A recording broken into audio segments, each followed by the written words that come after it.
Let's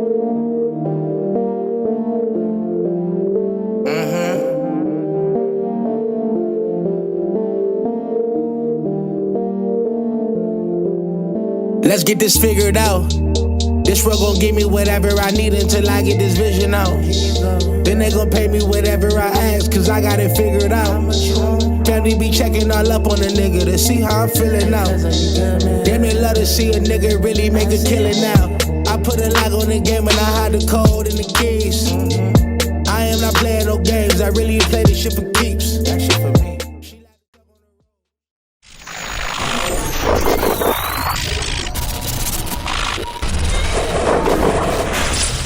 MaddenHeadz YouTube, what's going on? It is your boy, Coach DC, coming back at you today with another video. And this is my favorite time of year, to be honest. Once the MCS tournaments and stuff are over and they stop tinkering and doing general stability updates to the game, this is where you probably will find the most consistency in Madden.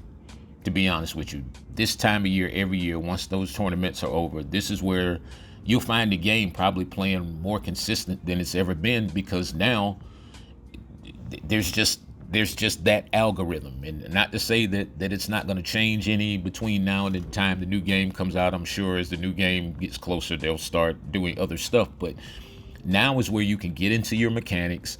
Now is where you can learn the little stuff right now that's going to keep your game going forward to the new game. And so one thing that we talked about this year was like the changing speeds. So this is just going to be a video where I talk about different stuff. But the changing speeds this year with the running game, to me, was like probably the most important part of the running game, because really you could avoid tacklers and get yourself out of situations just with simple changes of speed. I know in years past we had the little wiggle and, you know, even the juke move this year. I like the juke move, but I don't like the kind of cartoon nature of it at times, where you do a move and then he jumps like 10 feet to the side. It just doesn't work that way all the time, but I get it. I dig it. It's a video game. So we have to have some things that excite us, excite the eyes and the things that we see. And so just being able to change speeds will help you actually avoid a lot of the traffic, get you in and out of a lot of situations without having to do a whole lot. Just a little simple L1, L2, R2, hesitation, stop and starts. Stick work in terms of just being able to me, the cuts are better once you're able to kind of stop your feet. They're a little bit more realistic this year, so I have to give them like an A+ in the running game in terms of just the mechanics. I have to really say, to me, that's probably the best part of this game, was the running mechanics and the way you are able to control your running back in different situations. If you don't know how to really get into your one cuts, roll cuts, hezzies, and all that kind of stuff, hit me up at CoachDC404.com. Get you a session, get a virtual. I have several running videos that'll change your running game like instantly on the Coach DC 404 site.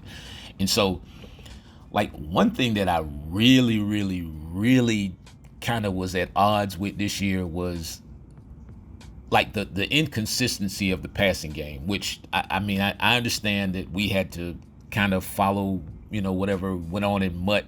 But once they started trying to nerf the high ball and the high pass, it's something that I talked about even before the game came out. I was actually talking about this on 22, vertical space. And so I think we kind of cried our way out of something good that could have came of this, because I guess we want everything to kind of just happen when we hit a button, or hold a button. We just wanted to be able to run around and hold a button. And my thing is that the passing game, because they nerfed the high pass, they kind of took away some of the fun of the game. I guess because it became like auto in MUT, that you could just throw it and kind of hold because you had the superstar players. But if you're playing just like regs, or you're playing, still have spots in No Abilities League and PS5. Like, if you're playing No Abilities, what you want to see is the physical actual matchup between the receiver and the DB or whoever they're encountering. So if it's a bigger, stronger, taller receiver, you want to see them be able to take advantage of it.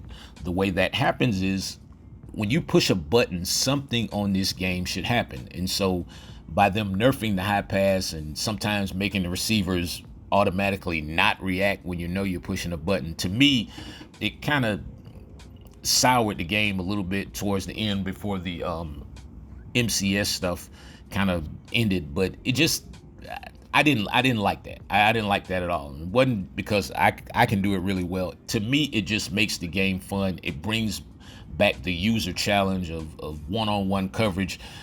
Perhaps, once again, I'll suggest this one more time.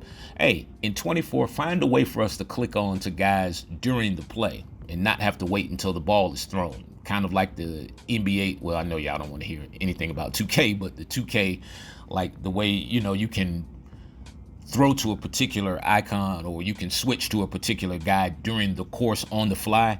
That would be great in Madden. It would take away a lot of the complaining about the coverage because there's nothing for me to complain about if I can see it and I can take it away myself at the time that I want to. I know that's like pie in the sky, but it's just something that we have to think about going forward, because if they're really trying to change this game and they're really trying to make the game better for all of us to play, it has to be a more user-friendly game. We hear that every year, and it's a user-friendly game when the beta comes out, and then, once the MUT people get a hold to it, it's a wrap, because whatever they complain about, that's what's going to change. And so, to me, it's really about tying in the mechanics. They say your user, you can't move with the user, all that stuff. That's not true. No, as you see right here, I mean, you can move pretty much any place you want to move. It just kind of depends upon your mechanics, your ability to change speed, shift your weight, go in a different direction, and attack the ball. That's another thing. I was kind of up and down, during courses of the year with this game, because it seemed like at times you could attack the ball, and then there seems like there are just games where your guys just actually, they move out of the way when the ball comes to try to get you not to get an interception or not make a play. That was another big issue with me for this year's game, and continues to be, is the fact that I don't know how the algorithm decides who gets the interceptions, but it's like I got to a point where I was going for swats and was getting picks, and then when I was going for picks, I was getting swats or just not getting the pick at all. And it just seems like that part of the game has way too much AI interaction into it, because it should not, once a user makes a play, it should be all about the attributes of the player and the timing. If the user puts himself in the right position, you shouldn't be dropping wide open user picks, not user picks. Now, if you're off, with your ball hawk or whatever going for the ball, then that part I can understand. But if it's the user, you're clicked on to the guy, you are controlling the defender, you're going for the ball hawk and either the interception or the SWAT. Those are the things that have to change about this game going forward. The user interaction cannot be in question. It's like whatever you do, if you hit the button too early, let him jump too early. Put the skill set back on us. Let us decide, who's who and who can do what. All the abilities and all that stuff is fine and dandy for MUT and for those guys who want to play that way, but abilities should only enhance your player's user control. Abilities actually should really be enhanced by user control, not, watered down because you're not clicked on to the guy and the ability is taken over or whatever. Just a lot of this stuff in terms of the catching, the route running. I hate the way the routes run slow on certain downs. It's almost like they want you to get sacked. It's like your route running, if you just really pay attention to your receivers, a lot of times your receivers will purposely run a slow route on certain downs. Now, another thing you'll notice, if one of your receivers break open, there's an instant block shed that occurs either right before it or right as it happens. It almost seems like they're controlling a lot of these games to try to keep it close and keep it entertaining for us And for some reason, they think that that's going to keep us engaged. No, if anything, that's going to turn us off, in terms of our ability to control the outcomes of games. That's basically what I'm trying to get out. And if we don't feel like we're in control of the outcome of these games with our user control, eventually, EA, you're going to lose this battle. I mean, you're going to lose this war. And whether you hold on to the licensing agreement or not, people are going to stop playing this game, because eventually guys are going to start to notice that we are not in control of what happens here. It was a nice comeback right there. Anyway, man, just wanted to touch base with you guys. I appreciate each and every one of you guys. Keep going to the Coach DC 404 site. Man, I will keep pumping out the heat. I appreciate each and every one of you guys. I am out.